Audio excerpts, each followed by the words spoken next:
So you actually live in Denver? Yes.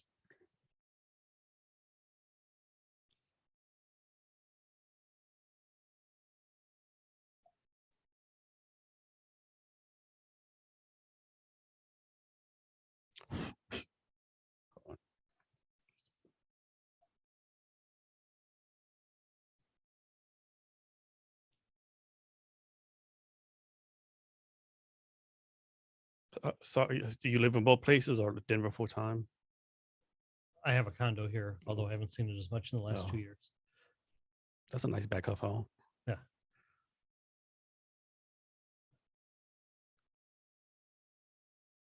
Yeah, it makes it much easier for traveling. All you have to do is grab your briefcase.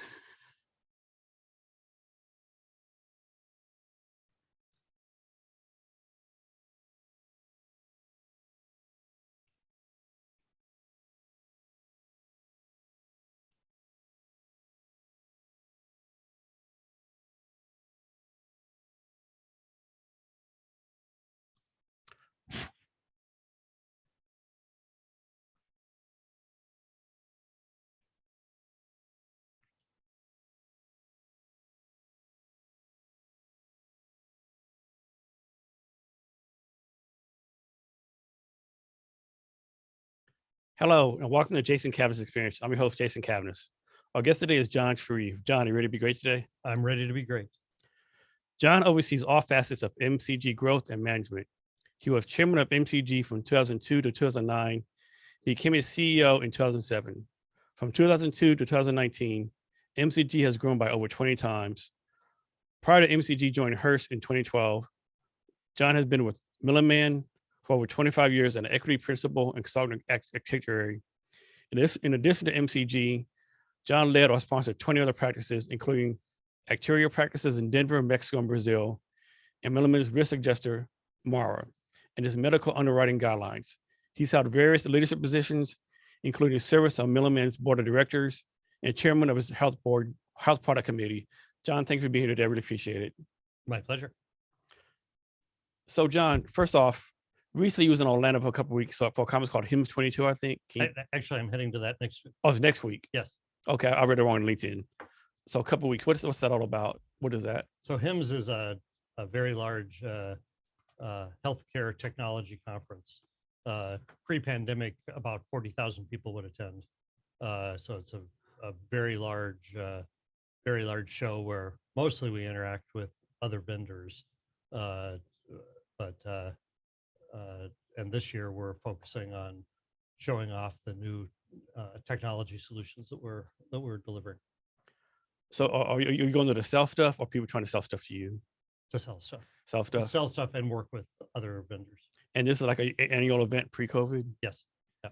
And I'm guessing is it in Orlando all the time? Like change? I'm guessing they change places. It's only in 2 places. It's in Orlando or Las Vegas. Those are the only 2 that are have enough hotel space to accommodate it. This makes sense. So next, so doing my research, your company does very well with something called Net Promoter Score, which people don't know. It's basically, it's like you get a grade for your customer service. And so your scores are very high. I think you have a high score from 94 to 92% of like vendors and, people want to come back doing you. And you even have a chief customer officer. A lot of people don't have that. Can you talk about the importance of customer service to you and your company? Yeah. And first off, I'd say when you have a high Net Promoter Score, that's going to reflect both that your products are strong and your customer service is strong, because you have to get people to give a high score to the question, would you recommend MCG? But the customer side has been very important to us in terms of making sure that our customers know how to use our products, we work with them effectively as partners. We educate them on the clinical side. We install things on the technology side. So there's just a big group. And I think part of the secret, our chief customer officer, Linda Michelow, just has a very strong sense of how to connect with customers. And her favorite saying is assume positive intent. So when you're working with a customer, even if they're a tough customer, assume positive intent. And she spreads that throughout her organization, and it's very effective. So Jon, who is your customer? We have two primary customers. One is a health insurance payer, and generally they're the chief medical officer or case manager there. And the other is hospitals. And again, there it's usually the case managers that we work with at the hospitals. So, John, I think a lot of healthcare has this bureaucratic, reputation. It's 2022. They do things the ways of 1982. Well, obviously, your company's doing things pretty much up to date. How is it that you're like not so bureaucratic versus some of your other healthcare people? Yeah. Well, and you can tell that healthcare is bureaucratic because the main way that people communicate with each other in healthcare is the fax machine. And so that's and to the extent where people have built applications that you can, even though you're doing something in technology, you then send a fax out of that technology. And now payers are looking at ways they can use NLP to read the faxes, but it's still the fax machine. But anyway, so our company was founded on the basis of evidence-based medicine. So we have a staff of doctors who goes through all the medical research to say what is appropriate care in any particular moment. And we've done this because healthcare has a lot of unwarranted variation. So some places they do it one way, some places they do it another. And part of the reason for the bureaucracy in healthcare is they keep trying to find ways to solve the problem of the unwarranted variation. And so while we first provided the tools that allow you to see what's the appropriate thing to do, we're now providing the technology to make it easier for that communication between the payer and the provider to occur, and for the right decision to be made. So, John, is this true? I might be making this up, but you might go to one hospital, X-ray might be $500. Go to X-ray at a different city or state might be $200. Is that true, or is it pricing based on hospital? How's that pricing work? That's absolutely true, and you're estimating low. And we don't get into the pricing side of it as much as what's the appropriate care. Okay. So you talking a little about evidence-based clinical decisions. What exactly is that? So evidence-based says there is clinical research, usually published, peer-reviewed studies that show that something is effective or is not effective. And our editors, our physicians and nurses, look through all of this published medical literature to find what is the most appropriate thing to do. So just as examples, a fairly common procedure is a stent for your heart. And what the medical literature says is if you do not have other symptoms or if you have chest pain, a stent is not effective. It does not change your life expectancy. It turns out it doesn't even reduce the amount of chest pain that you have. But yet, that's often a go-to treatment that cardiologists or cardiac surgeons will use to treat things that maybe don't need treating for that. There are places where a stent's appropriate, but knowing the places that they are and they aren't appropriate is very important. So, John, what role does like insurance play in this? Because insurance has, they have the reputation, they lowball you, don't want to pay for anything. Like, how much, if it's between like the medical doctor and insurance, like who really, this is a bad word to say, who usually wins out, I guess, like who? So we've actually carved out a very important niche in that conversation. The most health insurance contracts are written to say, we'll pay for things that are medically necessary. And then the argument becomes, is that or is that not medically necessary? And the role that our guidelines have created is one in which that we've created a common language for the payers and the providers to use so they can talk about when things are appropriate or not.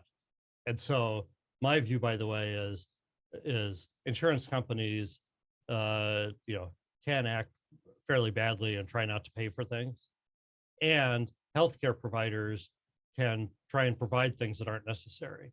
And so how do you get a middle ground between those two? And I would say, by the way, knowing both people on both sides, most people there are very, very good, and they and there are some bad actors on both sides, and you have to watch out for that. Mostly they're trying to find a way to collaborate on delivering the best care for the patients. And the trust level between them is not as high as it should be. And so and that creates a lot of the problems too. So, John, you've been involved in the medical industry like over 20 years, right? Maybe more than that. That's right. All my life. All your life. So, from your point of view, what are some things that have gotten better and some that have gotten worse in the past in the past? Yeah, that's interesting. So I would say the amount of unnecessary care has come down well, so I'm 60 now. When I was right out of school, Milliman, and I didn't work for Milliman yet, produced cost guidelines that said the average number of days per thousand, meaning out of 1,000 people, how many days would you spend in the hospital for a commercial population was about 600. Now it's about 150. So the amount of extra care that wasn't necessary has come down significantly. I would say from an insurance point of view, what's gotten better is they know better how to provide appropriate customer service. So my current insurer, just sent something to us that says, oh, here's how you can, freely access telemedicine under your benefit, or here's how, so they've taken advantage of technology to make the customer experience better as well. So I think while there's been a lot of pain over the years, there's also been some significant improvements in the care that's being delivered to individuals. So, John, how do y'all break down demographics, or does that matter at all? Like, do you break down like income matters, like ethics, ethnicities, race, like cities, like rural, urban, people make $100,000? Does any of that play anything with it, or is this different things done? I'm not. So, does it play a factor in what are you asking? In the studies y'all do? Oh, so the studies are based on humans. Okay. And there's actually some interesting further pieces on that. So number one, locality does matter in terms of the treatment that's actually provided. So as you look around the country, our medical editors, we have our managing editor on the inpatient side talks about the doctors in New York, and he's a New Yorker, and how much extra things they do that are just not appropriate. On the other side, maybe one of the better places to get care is in California, where things have really been sorted out more. So there's a lot of regional variation in how care is provided. Our guidelines do not say you should get different care depending on where you're at, but it's there as well. The other thing that we've just recognized in our guidelines and in the evidence, and it's embedded in the evidence, that there are some racial things that are inappropriate. So we've just identified one. It's called a calculator. So it's to determine sort of how severe your illness is, that used race because it assumed that the body mass of African Americans was higher, which is a bad assumption. There is nothing that says that's actually true. And so we pulled that out of our guidelines, even though that was medically accepted assumptions. And on the other hand, there was something else that there was another calculator in which Asian Americans or Asians were not given a different treatment, where there actually is evidence that their body type is different. And so what we're trying to do is reflect the evidence, but not sort of built-in assumptions in society that might tell you that you should treat people in, sort of, when does it tell you should treat people differently by race inappropriately, and when should it tell you to treat people differently by race appropriately? So it's and having said that, most of the guidelines have no mention of race in them, because it really doesn't affect most treatment decisions.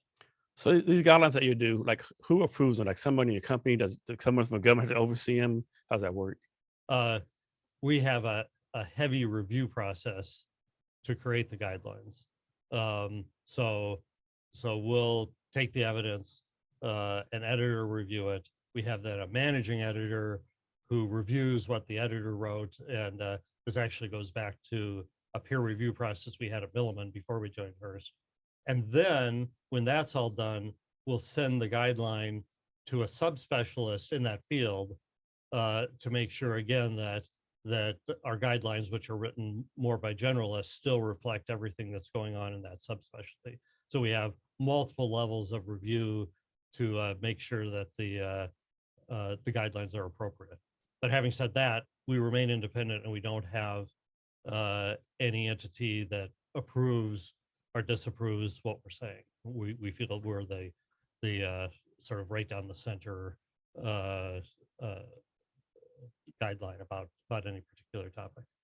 So, John, the clinical editors, is it safe to presume they're like not like high school graduates that they pretty much like pretty well educated and a lot of training and background to do that job? Yes, so they're either licensed doctors or nurses. The doctors generally have not only done all the medical training, but have had further experience in literature review and understanding what's in that. The editors are actually a very interesting breed. They just love to sit at home and read articles and figure out conclusions from them, and they're pretty, and then they hire more, and they're pretty picky about who is allowed in to be able to do it. So yeah, the editors are some of the smartest people you'd meet. So is this their full-time job, or are they also doctors and do this like on the side? This is their full-time job. We have a couple who continue to practice on a Saturday just to keep their hands in it. We have one here in Seattle. We have one surgeon, and she practices still on Saturday and writes the guidelines the rest of the week. So by doing this, does this help advance their career some kind of way, or just do this because basically they love doing it? It's often this is what they do after they've done the other things. So it's yeah, so they're doing it because they love doing it. Okay. So next, let's talk about the tech piece of healthcare. I believe your company's like having to leverage AI, other tech pieces. Can you talk about how the tech's playing in healthcare? And is healthcare like up to date with tech, behind tech, and all that kind of stuff? Yeah. Clearly, healthcare is a very big field, so different pockets of it have different degrees of sophistication. In the space where we're talking about the clinical decision support and the approval in for prior authorization or concurrent authorization, the history is one where until fairly recently, we would refer to it as phone and fax hell, in which the providers would call in to try and get something approved, and you can just imagine how that might go, or they'd send a fax in to get the same thing. We introduced a solution probably 6 years ago now, maybe more, called auto authorization, in which you could go through a portal to talk about the patient that you're treating and asking for approval for something. And I'd say that quickly turned into phone, fax, and portal hell. So that now you can go on a portal, but for a provider, you have to go to every payer's different portal and enter this information in different formats every time. So that didn't work out great. Now we have something sort of two paths right now. One piece called collaborative care, the other called DaVinci. In collaborative care, if you're in a hospital and you're already documenting the MCG guidelines, collaborative care allows you to push a button, and that episode shows up in the payer's software, where they can either automatically or with human intervention review and approve or not that particular request. And right now we have Cleveland Clinic using that solution, sending it to a payer in Ohio, CareSource, and it's early on in the process. DaVinci, DaVinci is the sort of overall industry standard, where it says out of the electronic medical record, of which there are a handful that people use, you can send a request and the payer needs to respond with, here's the information I need, maybe here's my standard, send it back, and then that approval process works. This is fairly new standards within the industry. What MCG is adding to that standard that's not contemplated by it is something that actually looks inside the electronic medical record and, using our guidelines, reads the record and says, oh, I can see where that meets the guideline, or I don't see where it meets the guideline and it needs further review to figure it out. And when you use that technology, which we call Synapse, hospitals who've started to use it on their own have reduced the review time of a case manager from 15 minutes to under a minute to say this is appropriate or not appropriate care.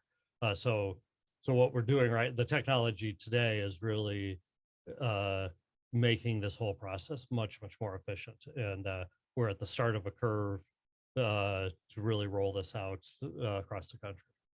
John, what happens if like someone doesn't follow your guidelines, and how do you find out if they don't follow guidelines? There's a way to do that. So if someone does not follow the guidelines, then the payer will say that's not medically appropriate, and they won't approve it. Now, in some cases, that means, from a patient point of view, that'll be seen as big bad insurance company denied my care. From an insurance company point of view, it'll say the viewpoint is here's a physician who's trying to prescribe the wrong thing given the situation. And so the way we can stop that from happening is saying that we won't pay for it. So if you're a patient and your care gets denied, your real question should be, was I being recommended something that wasn't necessarily appropriate?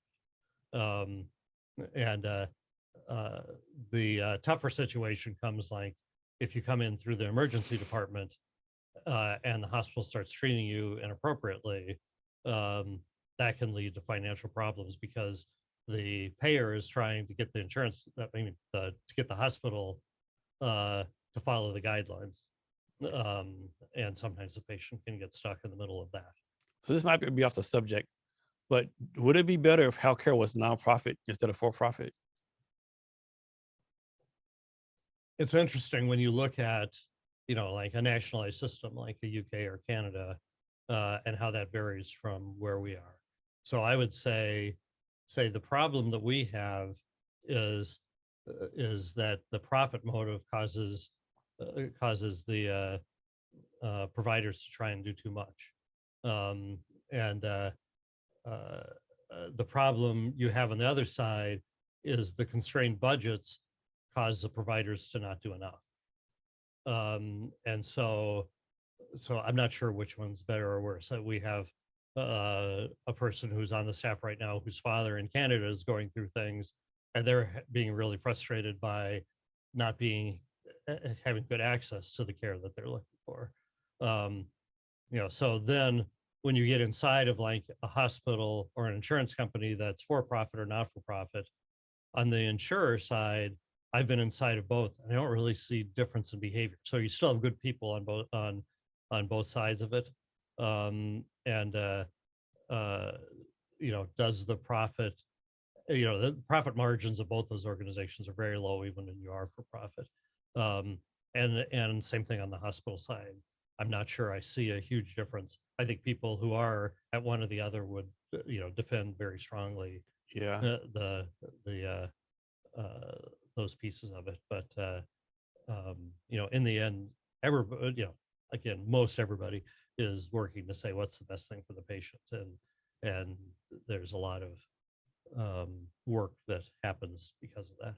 Yeah, I was on for 25 years because now I'm on TRICARE, the VA stuff. Yes. And I tell people, socialized medicine, this is all like it's cracked to be sometimes, Yeah, well, yeah, and in TRICARE, and when I was a consultant, I did a lot of TRICARE work. So the military treatment facilities are kind of the socialized medicine in that they have a fixed budget. And so they can do a very nice job sometimes, and at other times they don't have the capacity. And the reason they created TRICARE is so that you have a place to go other than VA or military treatment facility if they don't really have the ability. So they have a safety outlet for that care. Yeah, I know at JBLM, like you don't even see a doctor at JBLM anymore. So it's also some kind of nurse practitioner. If you see an actual doctor like this, something usually probably seriously wrong with Yeah, you. watch out. Yeah, And by the way, that's happening throughout medicine, is yeah. the nurse practitioners who can do a lot of things very well are taking care of a lot of things they can do quite well. So the nurse protection, are they like getting extra pay for this stuff doing the doctor's job, or like they just have to step and do more, or A nurse practitioner in some ways is a step between a nurse and a doctor, who usually gets paid more than a nurse, but not as much as a doctor. So yes. So do doctors have like a net promoter score or customer service thing they get, like maybe a doctors for Yelp or like something like that? Or how do doctors get graded on that? Or they supposed to do their job, and if they have bad customer service, they just had bad customer service. the whole question of quality rankings for providers is an interesting question. So if you have there's a particular score that Press-Ganey is an organization that will give providers scores. And if you have a high Press-Ganey score, it might mean that you have a very palatial waiting room, as opposed to that the care that you received is aligns best with what's medically necessary. That's very hard to measure from outside looking in. So yeah, you can get a review, but maybe the individuals receiving it, aren't as strong of a judge. And I'd say, patients are very good judges of, are their doctors listening? Are they hearing what's going on there? And at the same time, do they know that do they know that the care, that it's sort of like going to a auto mechanic. If you don't know how to repair a car, oh, I need to do this for you. How do you know? And it's very hard to judge. So back when I was growing up, we had a family doctor. I don't think there's much of a family doctor anymore. Do you think we'll ever get back to the time where there's a family doctors again? Probably not. Yeah. Probably the move right now is folks like Walmart and CVS are creating clinics that are inside their stores that probably will promote some fairly standardized good care. And maybe you build a relationship with those folks, maybe not. There are also on the Medicare side, there are organizations who are doing a very nice job of treating the whole patient. So there's IORA, there's Oak Street, and what they're doing is helping the patients understand all the inputs to health, diet and exercise and stress, and the clinics actually lead them through how to figure that out. And their results are that they have fewer medical problems in terms of fewer hospital admissions or emergency admissions or things along those lines. So sort of treating the whole patient really works. And they're not a family doctor, but there's a good, strong relationship that you can build there. So John, I mean, besides obviously malpractice, when should someone like try to, I don't want to say get rid of the doctor, but like change doctors? I haven't thought about that question. I think it's probably the most important thing is do you feel listened to by your doctor? Do you think they're paying attention to your needs and what happens there? Malpractice, or if they're recommending a lot of interventions, that might be a good time to double check, because quite often the best intervention is the more conservative one, as opposed to taking you through a lot of things. In fact, I'll give you a favorite example of that one that one of our editors before was talking about. So he said, if you have lower back pain, he says the following 4 interventions all have the same outcomes: bed rest, physical therapy visits, chiropractic visits, or surgery. So from a patient's point of view, which one would you choose? And most likely it's not going to be D, right? It's going to be A, B, or C. Exactly, exactly. So, John, looking at your crystal ball, what do you see as the future of healthcare moving forward? So the place that we're trying to get to in healthcare, and I think we'll get there, but it's going very slowly. It started all the way back in the 90s where we started talking about it. It's something called value-based care. Um, and value-based care is something where the providers are not paid based upon doing more services, but rather paid per person and potentially with a higher payment for people who have good outcomes. So they're not getting paid to do more things, they're getting paid to do the right things. Uh, and that means that, in effect, the healthcare providers end up taking the role of the insurance company, or at least 90% of the role of the insurance company. Sometimes they still have to be insured against, so I get a patient who needs a transplant. Um, but they get most of the way there and taking the risk. And then they, where the payer and provider are fighting right now, it's all internalized into one system. And Kaiser's not a bad example of that kind of system where they, they take the risk and they provide the care. Uh, and I think that's the place that we need to end up. And we're heading in that direction, and the government is pushing in that direction, and other folks are as well. And then our guidance becomes, inside your value-based care organization, what's the right thing to be doing, but not how should you fight about it. So, are medical rules like the same across the world, or do we have our own set of rules? UK has a set of rules, Brazil has a set of rules. Or is there some kind of like worldwide organization that oversees like all the medical stuff, so to speak? There is not worldwide coordination of what's the most appropriate care, um, and there is a fair amount of variation. Our guidelines are used somewhat in Latin America, where to help guide care, uh, but in like the UK, they have something called NICE guidelines. NICE stands for something, um, uh, but they tend to be, I'd say, much narrower and don't cover as many cases as what we would cover. But it does guide the National Health Service in terms of what's appropriate or not. So it there unfortunately is not a good worldwide standard other than all the published evidence that people could review and come to a conclusion about. And then so like suppose a doctor's trained in the United States, another one's trained in Brazil, another one's trained like say Ecuador, another one's trained in Saudi Arabia. Is all the training pretty much the same, or like there's different levels to it? Like if you're a doctor in Saudi Arabia, can you come to the States to automatically be a doctor and vice versa? Um, so I think, and I'm not an expert here, but the training is pretty similar. I don't know that the licensing requirements are similar, so I don't know if you can just show up and do the care. The interesting part about medical school is that they teach you what the current evidence says and what's the right thing to do, based upon what we know now. There was a famous speech a doctor gave, I think it was at Harvard Medical School graduation, where he says,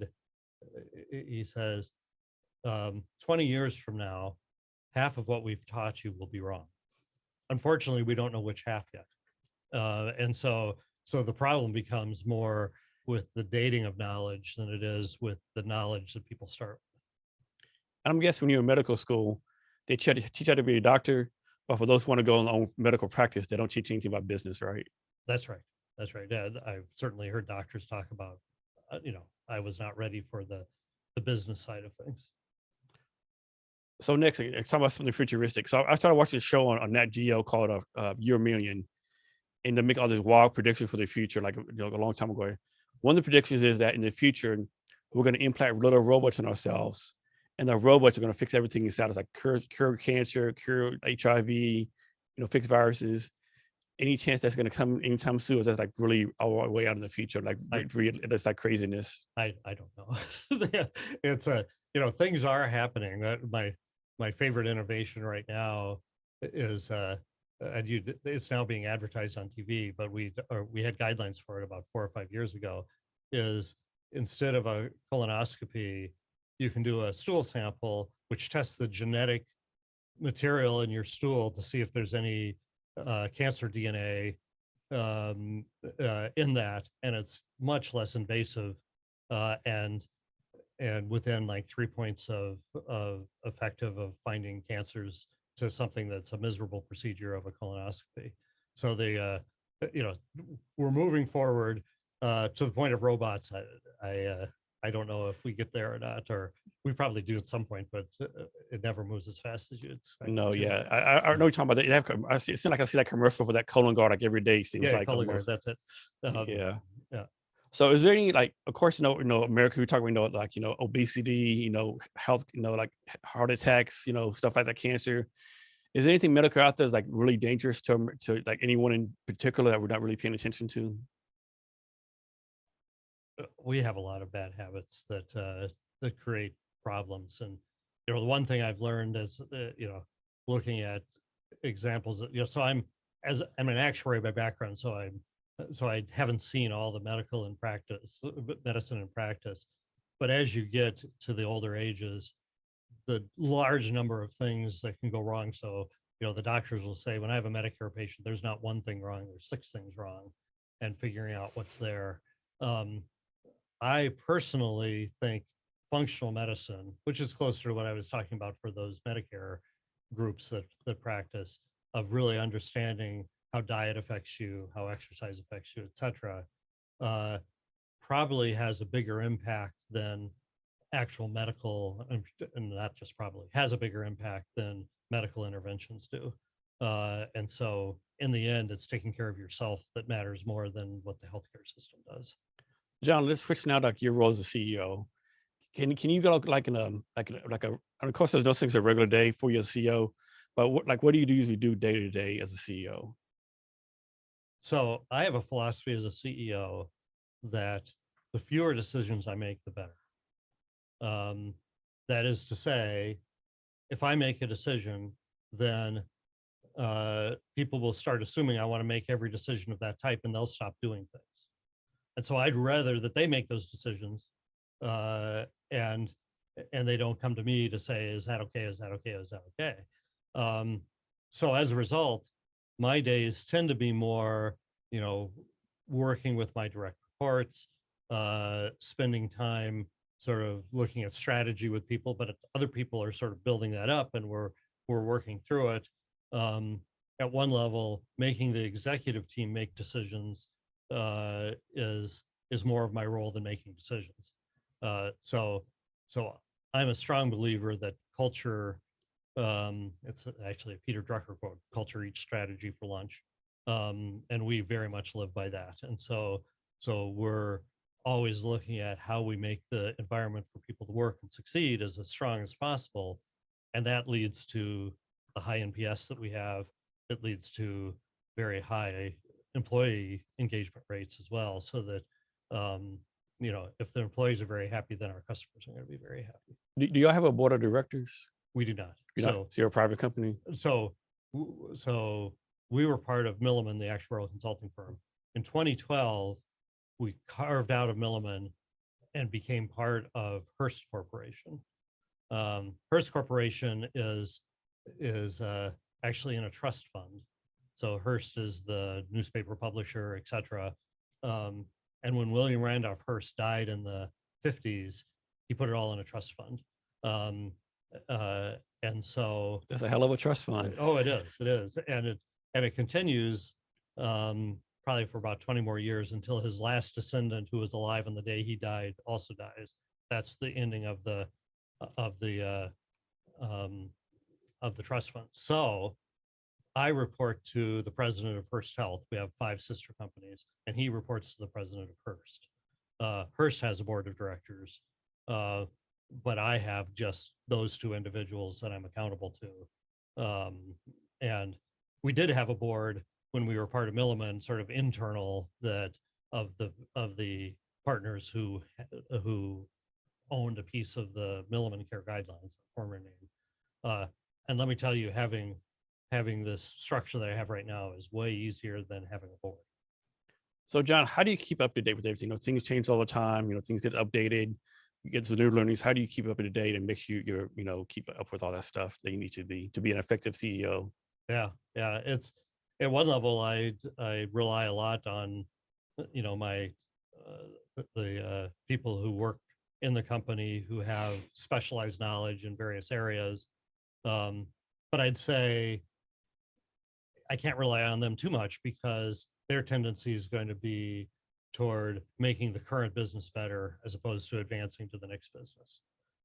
And so if I do have a job, it's pushing people beyond the current answers and into the future ones. I might not be as good as I should on keeping up on all the technology that's out there, all the healthcare that's out there, all the management practices that are out there.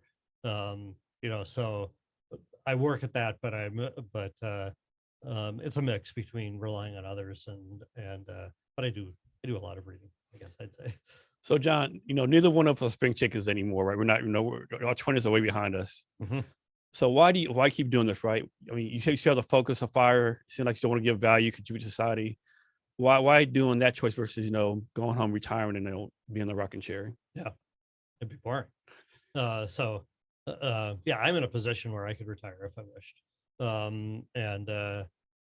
When I think about that and what I would do, it's like, no, this is much more interesting to me, and I started with this, being involved with the company back in 2002, 2001, and we've been growing it and we keep growing it.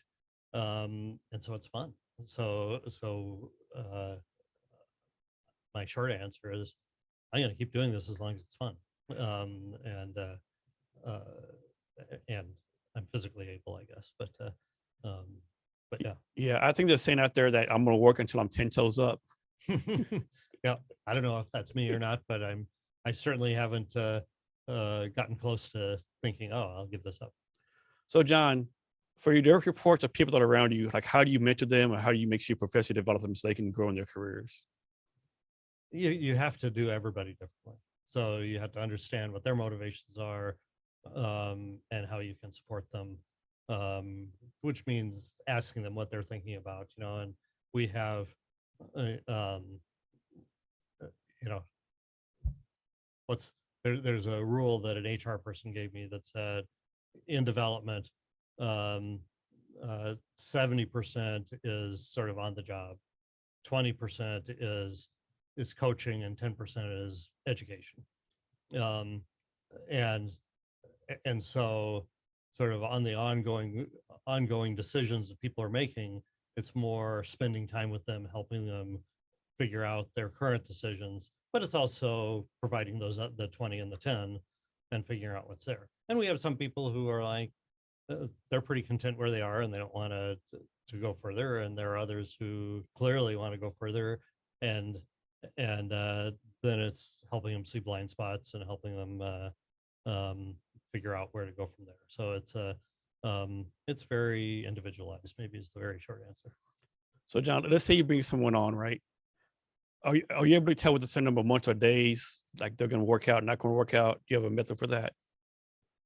At the executive level, it never emerges that quickly. So it can take a period of time to really see if it fits or not.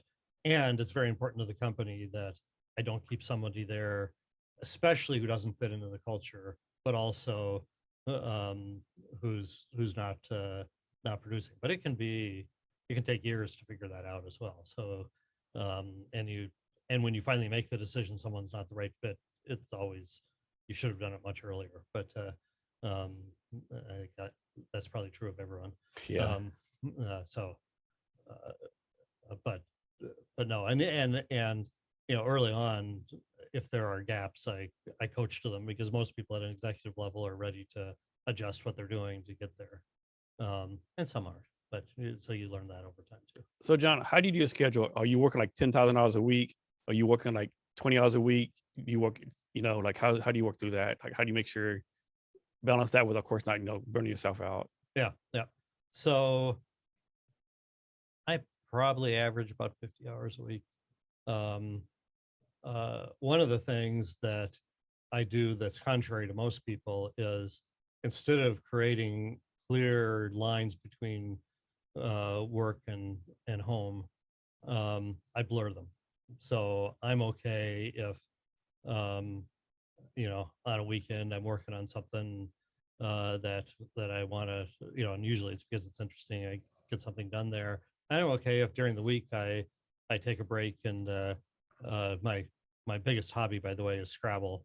So if something on Scrabble is coming up, I'll deal with it in the middle of the day.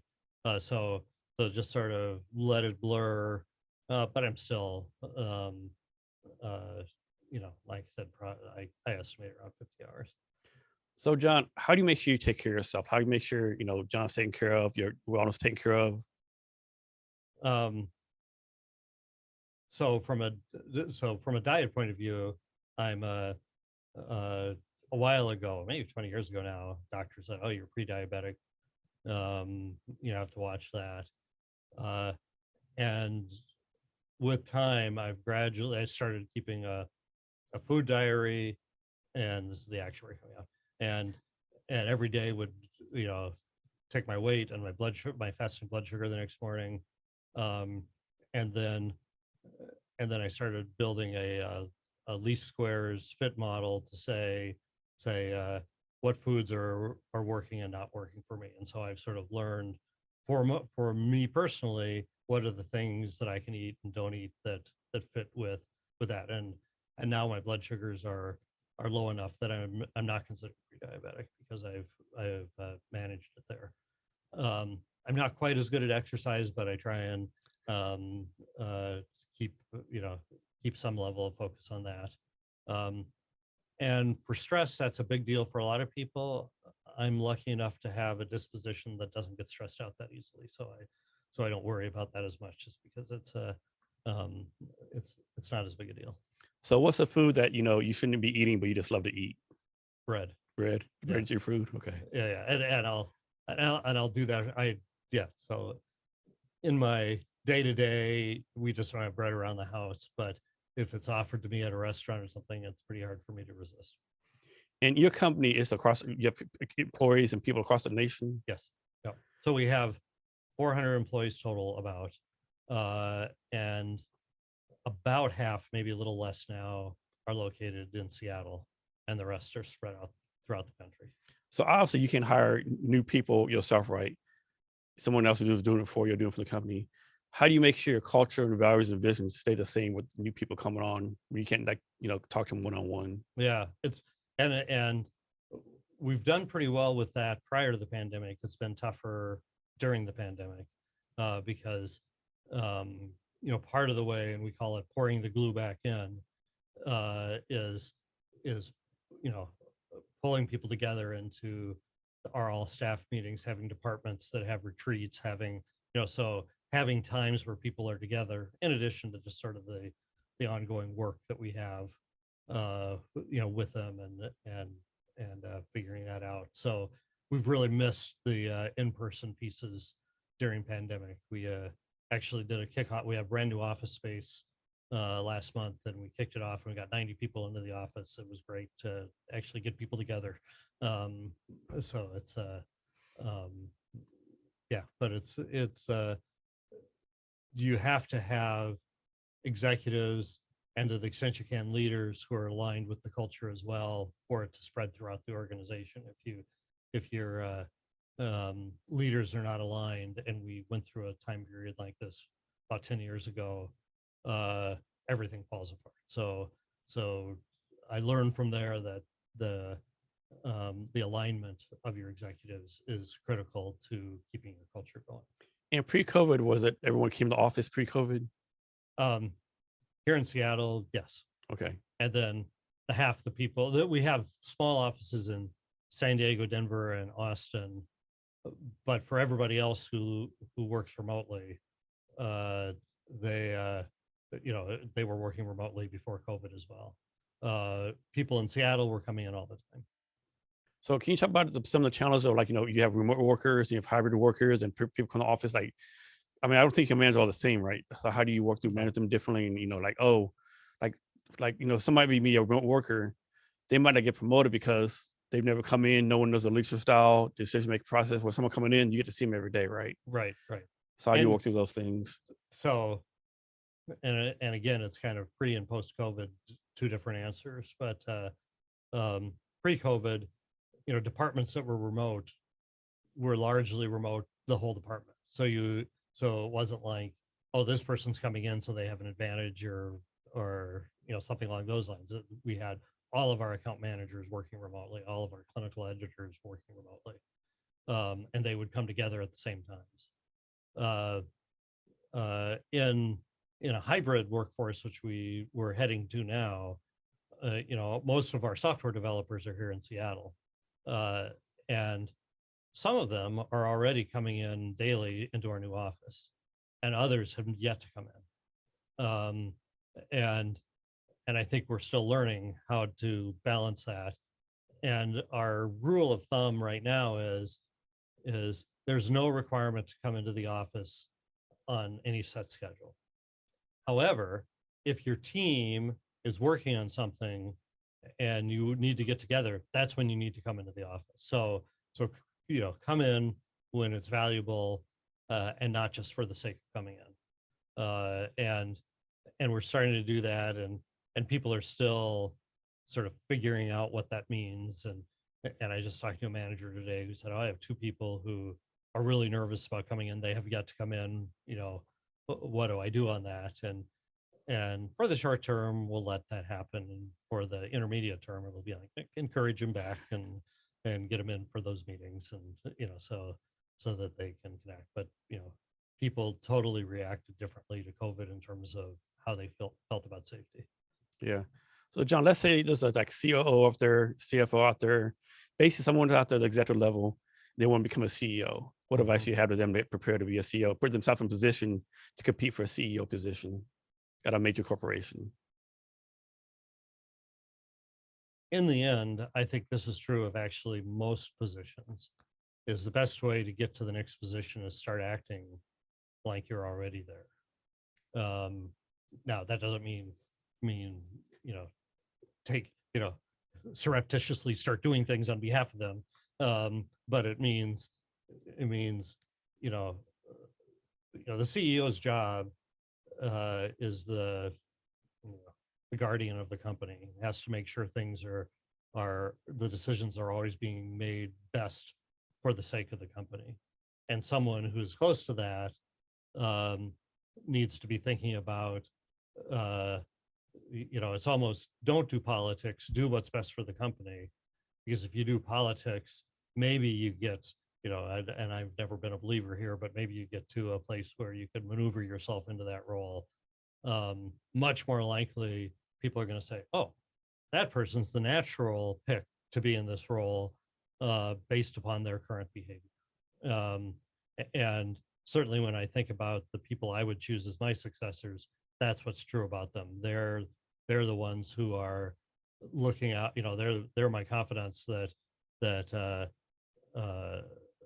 when I, trying to figure out what's best for the company, they're the ones who I go to be a sounding board and so forth. So it's, act in the fashion that a CEO should act, and you're much more likely to be considered for that than if you, do more, I don't know, political things.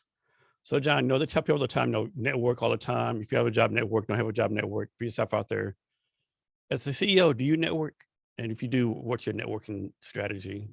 I probably don't network as much as I should. So I do some social media stuff that, regular postings on LinkedIn and so forth, and build up the network more with our customers than anything, and connect there. The place I should probably network more is with vendors that are in our space, but not exactly in our space, so sort of the frenemies. Because over the long term, I think there could be more connections that build up there. So yeah, I'm an introvert by nature, so maybe I don't do it as well as some, but yeah, I'm an introvert too. Yeah, so it's but I think there's still good ways. And actually HIMSS is a place where we have a number of partners whose software we integrate with, and HIMSS becomes a great chance to meet all of the partners because they're exhibiting there as well. Yeah. So you might laugh at this, right? So I'm an introvert, right? So even though I do this podcast, you're like a minute late. I always hope the little part of me always hopes the person doesn't come, right? So I'll do the podcast. Yeah, no, I believe that. So it's always like, well, maybe I don't have to do this, but Exactly. yeah. So back to doctors for a minute. Of course, doctors, they get out of medical school, like all that money, student loans, whatever, and they're like 500. Of course, it makes like $500,000 of debt, and then is there a way to fix that? I mean, like, it's not like there's such an undue burden on them, right? So, first answer is I don't know any good way to fix it. But I'll also say that I feel like education and healthcare have a lot in common. So there are public goods that there's a lot of other people's money involved in.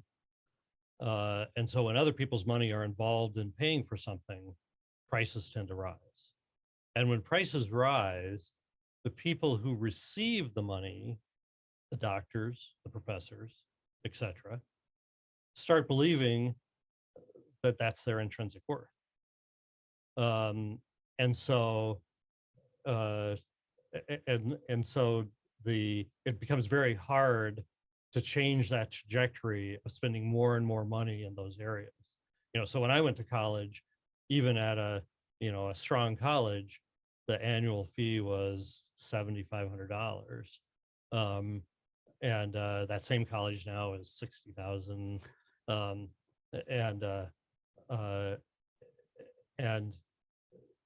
I taught, and so because I contribute to them, they talk to me about what's going on, but they clearly can't see how they could run it at a lower rate. Their best answer is, well, we'll give more financial aid to middle class kids because we were taking care of the lower class kids, and the upper class kids were paying themselves, and it's the middle ones who are getting squeezed out by our high prices. So we'll give more financial aid to them, but not our cost structure is too high.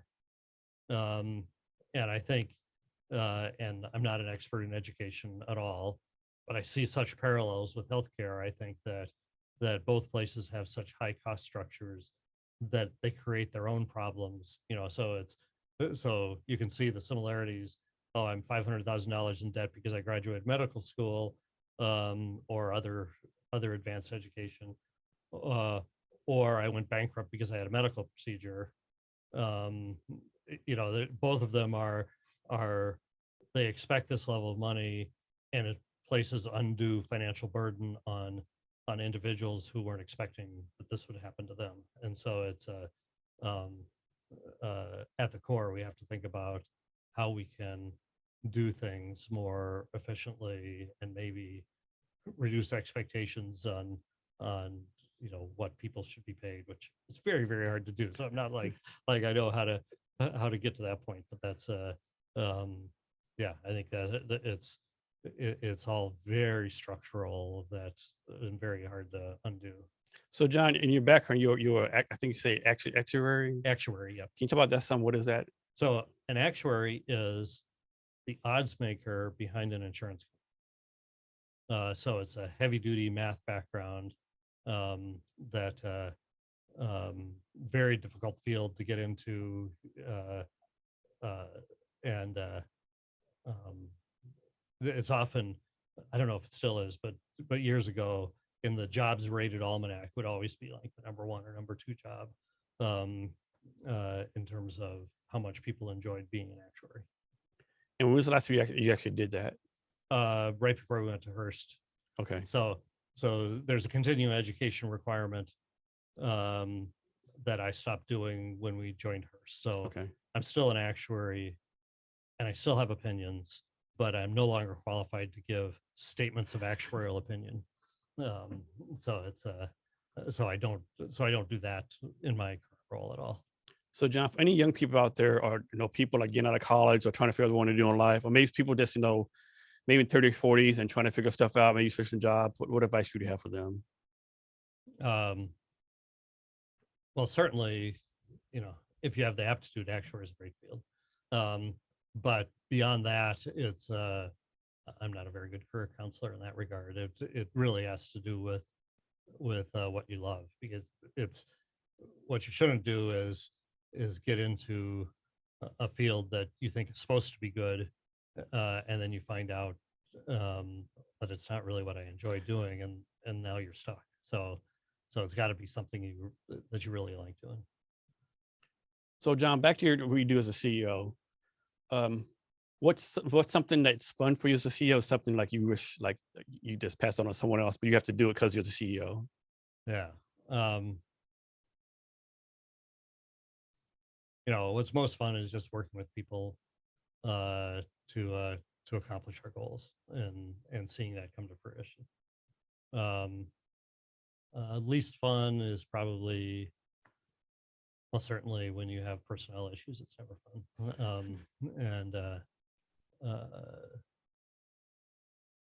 Yeah, sometimes there's bureaucratic things from our parent corporation that aren't fun. They've gotten better at that, I'd say. And they're still, and if any of them are listening, there's still a ways to go. You kind of answered this before, but so suppose once to be a CEO, is this like some kind of training course they could take, or like something online, or is this basically they got to learn to do on their own, right? And get I don't think mentorship. There are certainly business schools and executive courses in business schools that can help you think about how to deal in particular situations, whether it's strategy or culture or both. But it's kind of something you grow into, I think. And me becoming a CEO, I didn't follow a normal path. But I first learned as I was leading my consulting firm in Denver. I read a lot of business books during that time. I don't read as many now, but I read a lot of business books to help me figure out what worked, what didn't work, so forth, and thinking about it and applying it. Excuse me. And I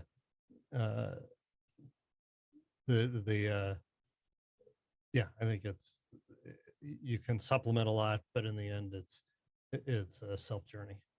So the age-old question: are good leaders made, or are they born? From your point of view, made. Yeah. So, certainly for me, if you look at me as a kid, you have no idea that I'm heading for this position.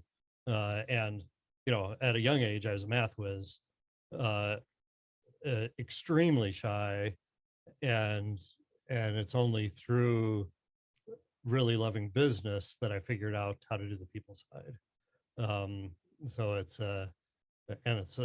probably the business that I love, and then the people side I've learned to love as well. So it's no, I didn't know how to do this at all. So next question: would you say people learn more from great leaders, or they actually learn more from bad leaders? Probably great leaders. So great leaders give you lots of examples to follow. Bad leaders give you a handful of things definitely not to do. So it's and I think some people don't always recognize all the bad things bad leaders are doing, so they think there's some of them that they should be following, and so it's probably a pretty mixed message from a bad leader. Yes. So for your staff, are those like people like get promoted from within the company? Do you hire from without the company? How's that usually work for y'all? We do both. If at all possible, we hire from inside, and there are times where it's not possible. And in fact, we're right now going through some leadership changes on the executive team. So the head of sales left, and we didn't have anyone with the depth of experience to be in that role. But I know that going outside for that role is very risky. So we took someone who was a star salesperson, who's been a director, sort of the level below the VP of sales for 2 years, but sort of saw the cultural alignment with where he's at and promoted him. And at the same time, because he was a little greener, we took the marketing area, which reported to sales, and pulled that out and made that separate. Now, 2 internal hires. And our director of HR just left. And we don't have anybody who would fit that role inside the company. So we're hiring outside. So to me, it's err on the side of promoting from within, because we can keep our culture best that way. But don't be afraid of hiring from without either. So for your company's mission and vision statement, it's really concise, like maybe 1 or 2 sentences each. Yes. A lot of companies have like these 10,000 page flowering documents, blase, blase, and all this. And I think the more concise, the better. Mhm. First, why is it so concise? And tell me, how hard was it to make it so concise? Yeah, it's very hard to make it concise. I think we knew going in that we wanted to do that. Um, and actually, we had a group who worked on it. Um, and uh, the uh, uh, the mission, I'll test myself, see if I can repeat it. But the MCG family provides patient-centered guidance to the healthcare community through content, technology, and customer service. And there are so many concepts built into that mission statement that we had to work at. And the most interesting one, so patient-centered is sort of our true north. We always write the guidelines for the patient, which is why both payers and providers trust us. That we're doing it through content, technology, and customer service was the first time we really talked about being beyond content and how it's really a three-legged stool that comes there. But the interesting part was we then rolled this out at an all staff meeting. And people were like, but where's the passion? Well, we have a lot of passion for what we're doing. And at the meeting where we rolled it out, and then some breakouts where people gave input and so forth, we changed it from MCG provides patient center to the MCG family provides patient-centered guidance. And that was our code internally about the passion we have about delivering a mission. And so it's something that you both want to encapsulate as simply as you can, so that people are aligned with it, but you also want to, so we added elements into it as well based upon the feedback. So it's an interesting trade-off that you have to think about. John, how often do y'all review this? Like once a year, once a quarter, every 2 years? How often review and make sure it's still up to date and has the value and qualities that you want for your company? Mission and vision are not that frequently. So I would put it more in the 5 to 10 year range. Okay. We also have these cultural statements and behaviors we talk about, and we put those out 3 years ago, and we're talking about them now again.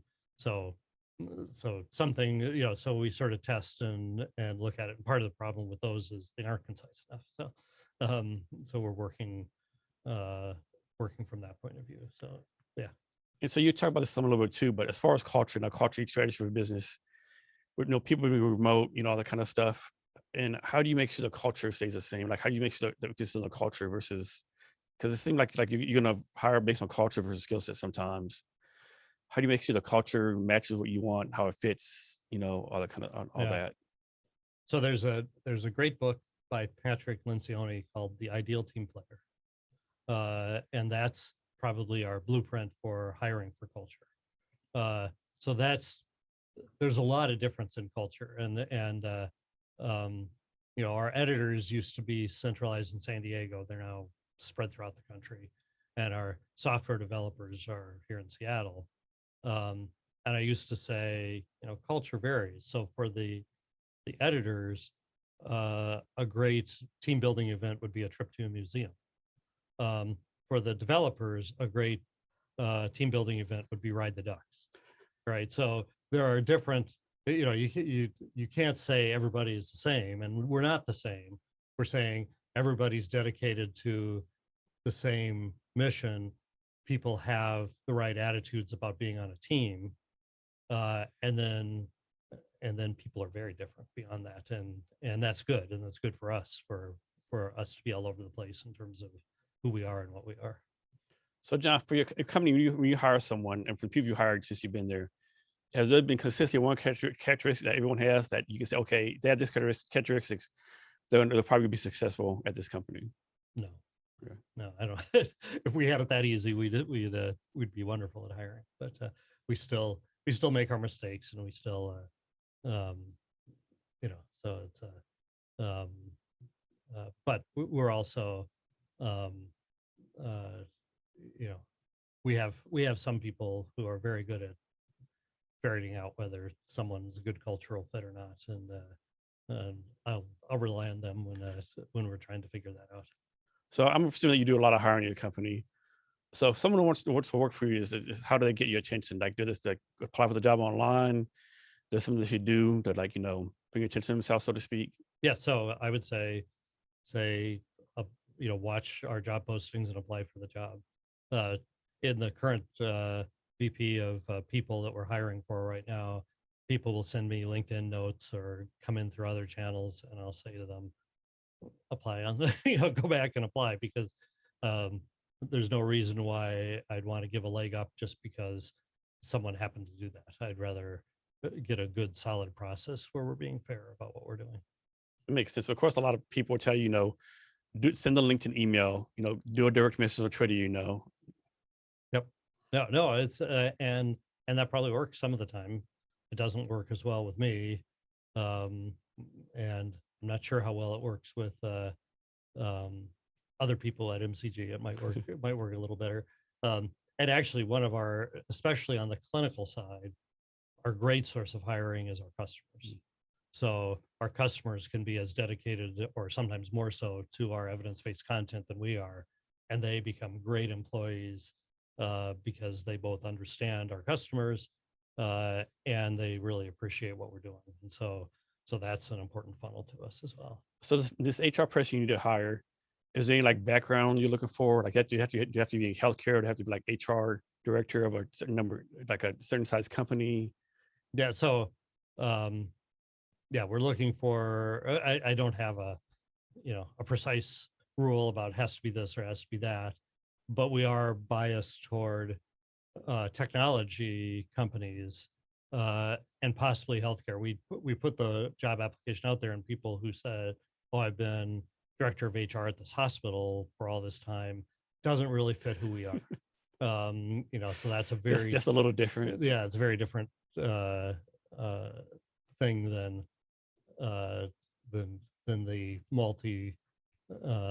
disciplinary roles that we have, and we have we have people who do very different things within the company. So someone is like a VP of a HR someone's a VP HR of a health tech company, and then someone else is a VP of HR for John Deere. The John Deere, the guy might be, Right. The health tech company Yeah. is on. Now we could be totally wrong, and the John Deere person could be perfect fit for the job, but we have to screen the resumes down to a workable number.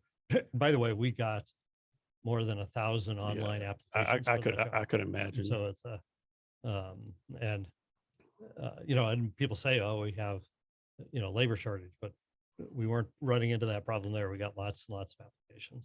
Yeah, that's the thing. Like, I tell a lot of people look for jobs. Like, you got to realize you're gonna probably be. I think the average job has 250 applicants, right? Yeah. So yeah, it's So you have to hard. have something that stands out, and often standing out is not things that you can do. So people will write these flowery introductions to their resumes, and I'll skip over them and look at what they've done. And so it's not a so you have to stand out, and you might not be able to affect what causes you to stand out. Yeah, like I tell people all the time, if you have a resume, you have 25 people look at you, get 25 different opinions.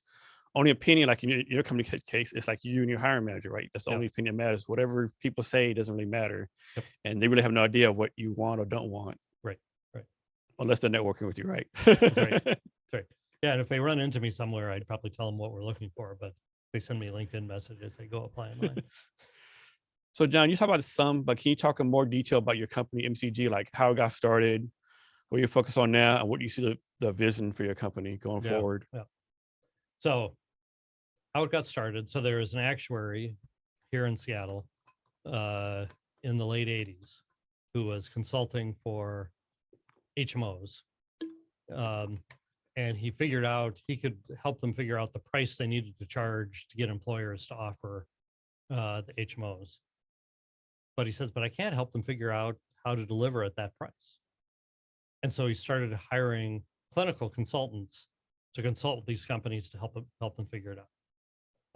And in a lucky break for us, he way overhired into that position, so they didn't get that much work. And so a couple of them said, well, what these guys need is guidelines, and they started creating the guidelines in their spare time. So it was originally sort of a side project for consultants. So and the first guideline was in a 3-ring binder in 1988. Then in the late 90s, there was what's known in the industry as a managed care backlash. So as managed care was growing, lawyers started coming in and suing the HMOs and so forth. And when they did, they would name the Milliman Care Guidelines. This isn't the right legal term, but an unindicted co-conspirator. You're helping these guys deny care, blah, blah, blah, blah. And at the time, our guidelines were evidence-based, but they weren't transparently evidence-based. And we hired a doctor out of Berkeley.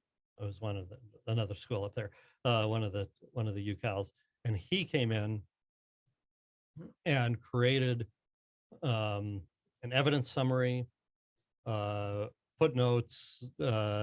So he created the structure that proved that the guideline that we were writing was based upon the evidence. And that was just a major turning point for the company, where before it was, here's this actuarial firm telling you what to do. Why are they telling you what to do? And it turned it into the evidence says this is the right thing to do. And we can see where it's there. And we started taking off in the 2000s.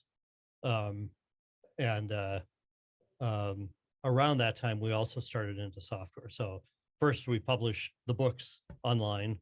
But then more importantly, we created interactive software for the case manager where they could document the cases that they're attending to, and track whether they're following the guidelines or not, which then allows them in turn to look at how they could improve care by tracking to the guidelines more closely. So we became a technology company, although not in a big way in the 2000s. And then over the 2010s and more recently, we're switching into the technology I was talking about earlier, where we're saying, let's automate the process of making that decision by being able to read the electronic medical record, both through the codes that are in there and the language that's in there, and simplify that process, both in terms of the communication between the payers and the providers, and just in terms of making that decision. And so we have become a content and technology company over the years, and now we're looking at data science, and we're looking at the things that allow us to build this even further. So John, I'll make this totally up, but suppose you go on vacation for a week in April and you go on vacation again for a week in June. Are you still the CEO for your company, or do people in the executive staff take turns like filling in for you when you go on vacation, or you're another net, so to speak? I'm still the CEO. Okay. And so on vacation, my habit is I look at email once a day and respond to things, and otherwise stay out, so I'm mostly disconnected, but I feel a lot, so it's more my comfort. I feel a lot more comfortable if I just see the email and respond. So I don't say, while I'm out, so-and-so's in charge. I just say I'll be out. Okay. And because I don't make that many decisions, most things just keep operating. Nice. So John, is there anything I should have asked you that I haven't asked you yet, or anything else you want to talk about? No, I think that we've covered a lot of ground. Yes. So John, can you share your social media so people can reach out to you, whether on LinkedIn or for you and your companies? Yeah. So I'm on LinkedIn, and you can search me at Jon Shreve, MCG Health, and I'm happy to link in with people. I'm also, and I publish content on there. I publish about the same thing on Twitter. I think there I'm Jon Shreve _MCG, something like that. And MCG Health has accounts in both of those places as well that you can link with and follow. And for listeners who have the links to your social media on the show notes, you can find the show notes at www.cavnessHRblog.com. Be sure to share this episode with your friends and networks. So, John, we're coming to the end of our talk. Can you give us any wisdom or advice or anything you want to talk about? Any other wisdom? Yeah. Anything else you want to talk about? No. You good? Okay. Yeah. So, John, thanks for being here today. I really appreciate it. My pleasure. It was fun. And to our listeners, thank you for your time as well. And remember to be great every day.